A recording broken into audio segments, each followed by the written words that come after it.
Hi, I'm Father Michael Lillydahl. The question we have right now is it true that eating the apple brought death into the world?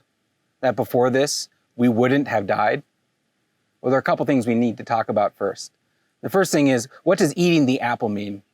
It's a reference to the book of Genesis and the introduction of what we call original sin into the life of humanity. Now, we don't know that it was an apple. In artistic representations, it's often depicted as an apple. But in Scripture, what it says is the fruit of the tree of the knowledge of good and evil. Now, God had told Adam and Eve that they may eat the fruit of any of the trees except for this particular tree.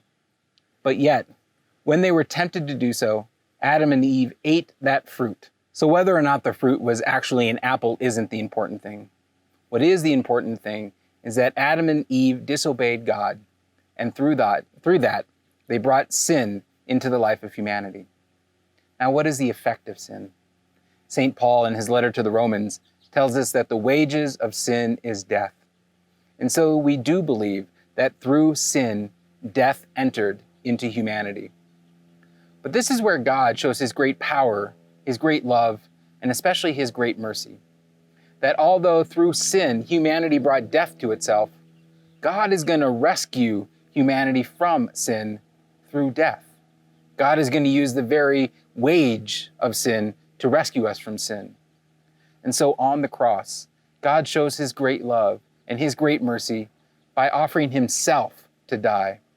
God dies so that we might be rescued from sin. So the answer is yes, right?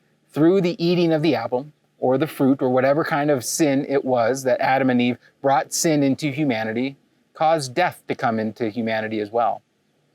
But the great power and love of God shows us that through death, God has then rescued us from that sin.